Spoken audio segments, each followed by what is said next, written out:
everybody, today I'm bringing you another layout that I made on National Scrapbook Day.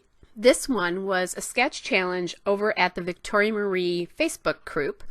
I also included a challenge from the Mercy Tiara website to use 27 embellishments or 27 items. It was to use cork and handmade embellishments. So I'm going to stay pretty true to the way this sketch is. And what I did is I grabbed a piece of Basil Navy cardstock.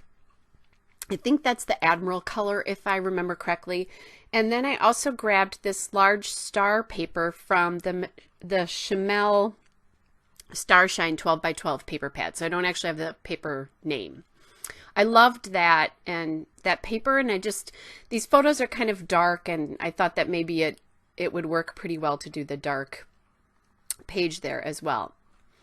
I also went into my scrap bin to find a pattern paper that matched in color to some of the stars there, and it happened to be another smaller star paper.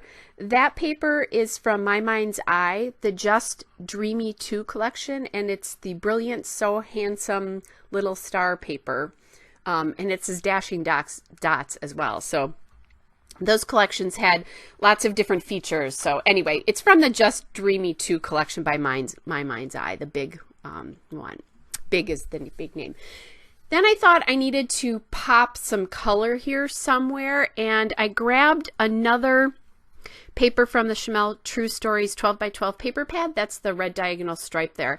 And it really kind of made the layout once I put that on, because it just totally popped. So it's kind of cool. This layout is red, white, and blue, but it's really red, white, and turquoise, and I really like that color combination. So I have the basic layout down, and the little border strips there that I'm using, I just cut tiny pieces off of that paper. I love diagonal stripes. I don't know about you guys, but they're great for backgrounds. They're great for borders. They're just really, really helpful. Great for layering, lots of different things.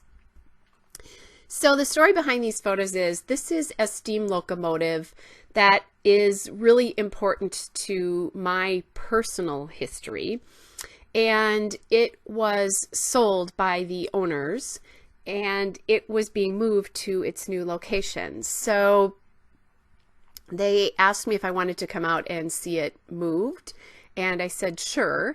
And the funny part was there weren't very many people there. It was kind of a quiet, private thing, and I ended up taking photographs for them. I had taken my camera out there just because I thought I might want to take some photographs, and I ended up doing that and then sharing with them later. And I used my iPhone as well too, because my iPhone's such a great camera. I like the kind of perspective that it can sometimes give.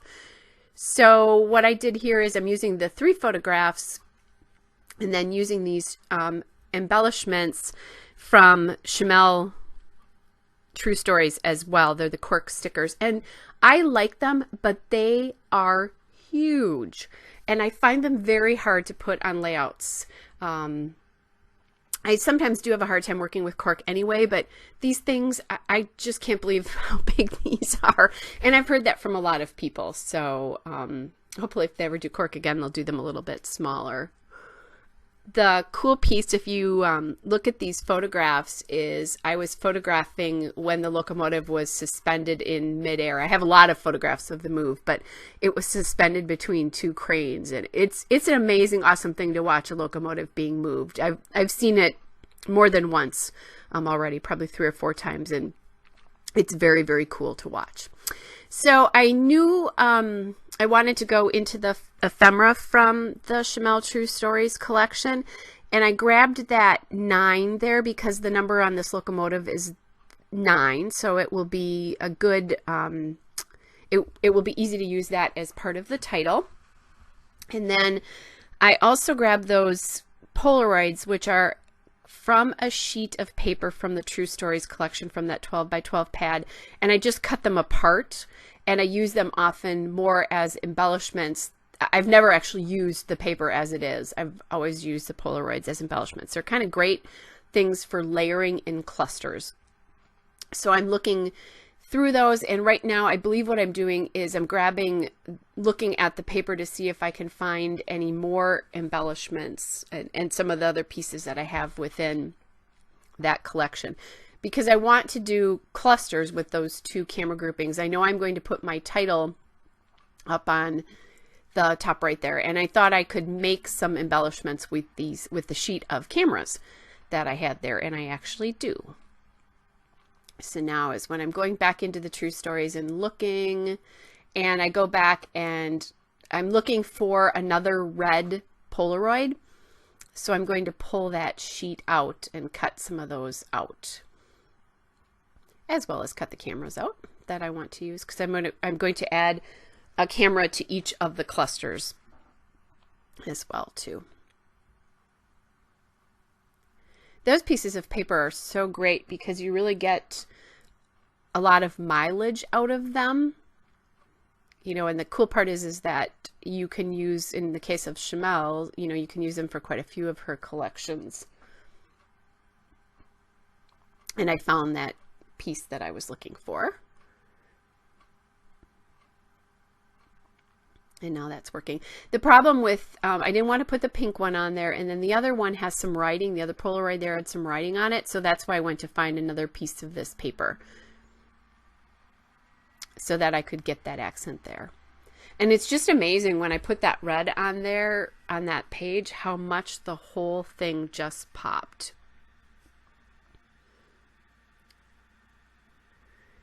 I did play around with maybe adding a little bit of navy to this cluster, but when I really looked at it, it was a much more bland cluster than it was prior to that. So now I'm just making space, as I'm looking at the cluster, making space for where I know the title wants to go, making sure that I'm going to have enough space for that.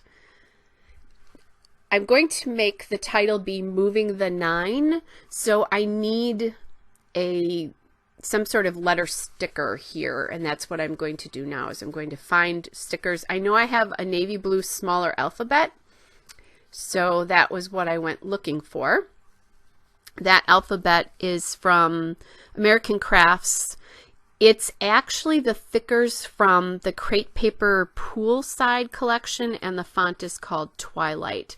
I wish these were still available because I love, love, love this alphabet. It's the perfect size, either using the all caps or using the lowercase letters. It's just, you can get a much longer word. I would never have been able to fit a thicker and a normal size in that space that I have there.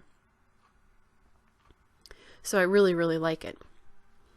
And I use this for the titles. And navy also, you know, the fact that it's navy, which is a color that's so huge right now in scrapbooking, but harder to find thickers for.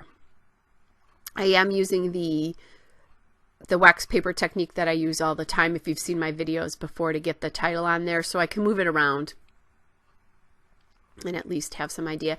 And I kind of liked getting the in there, sort of framed by the G. I thought that was just a nice way of getting the title on there and having it all sort of sit together. I guess would be the idea behind it, because what I'm doing is the space of the thickers is really about the same as the space of the 9, so it kind of reads all together. That's why I'm doing it. That's how I'm looking at putting this title on, to give you an idea of what I'm doing with the design of this. Just about done getting those on. I know you have to put the title down twice when you use the wax paper technique, but it keeps me from putting the title down 10 times, which is what would happen if I wasn't using it. So the cool story behind this locomotive is that it ran on a railroad very, very close to me for many, many years, and I was involved in that railroad. It was a tourist railroad for quite a few years, so it has a special place in my heart. And you know, when I actually had a lot to do that day that they were moving this, but I squished in about 45 minutes one day just so that I could go see it and go say goodbye to it, because I don't know if I'll ever see it again, and it was very, very important. All right, and I am inking these embellishments to help them pop off the paper a bit. And I'm looking at my layout right now, and I think I inked everything in the cluster at the top right, but I don't think I actually inked the stuff at the cluster on the bottom left, which is really funny. Yeah, I didn't. And it's all down on the page, so I'm not going to worry about it. It looks fine. I think, you know, to my eye, because I'm always looking at stuff like that, I can see it. So the funny thing that I discovered about this is I was working with this cluster for the longest time. I was having a hard time because I thought the things on the left side there were going to take up too much of the space that I wanted to use for journaling. And what I end up discovering is that I actually have the camera upside down at the moment. And there's a little thing on the bottom there that has a word in it, and that's kind of how I discovered that this was upside down. So there, I just realized it. I thought I'm just going to turn this and I'll be able to get this to fit a little bit better. And then after I turned it, I realized that the cork camera was upside down the whole time. So very silly. And what I'm doing here is, as I'm putting this down, I'm just making sure that no lines in the Polaroid, in the camera, the cork camera or the paper camera, or on the papers there line up directly. It just helps your visual eye look at the cluster a little bit. It's more restful, or I don't know if it's restful, whatever it is. It just is more balanced. That's the word I really wanted, is that it's balanced. Now I'm also keeping in mind that, you know, I have the cork stickers on there, but I need to make some homemade, quote, homemade embellishments. And I'm going to use things as they are, but add some things to them to make the embellishment my own, is I guess the best way I looked at this. I am using my ATG on the cork just because it's so heavy. I'm concerned that the adhesive won't last for a long time, and it might, you know, I don't know that for sure, but this way I know that it's going to be down. What I'm doing with that camera that I'm putting down now, I'm making sure that it's touching everything. If you look at it, it's touching the cork camera, the Polaroid, the teal star paper, and that red strip of border paper, or that border strip of paper there. So it really helps your eye bring the layout together when you touch a lot of layers. That's why the top one, the top cluster, is touching the star paper and the red diagonal, and then also the teal star paper. The cork camera there is doing that as well. So just, again, pulls everything together in your layout. I'm going to journal on this with my American Crafts pen. It's the 0.05 size. And as soon as I'm done with that, then the layout will be done. I have a still and a couple of detail shots at the end. Hope you are all well. I'll be back with another layout soon. Take care. Bye.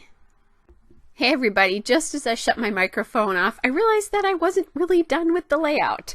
I haven't added the things to finish up the cameras, so I'm just finishing up my journaling here.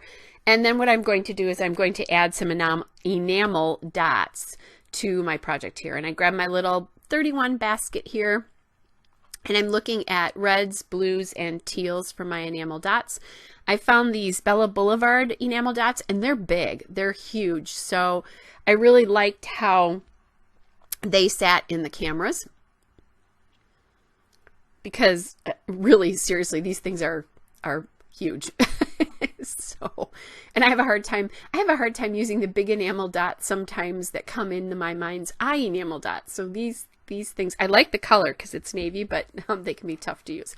These came from the Chamel True Stories collection, the teal ones. And with that, I am actually just about done now. Hope you're all well again, and we'll talk to you soon. Bye.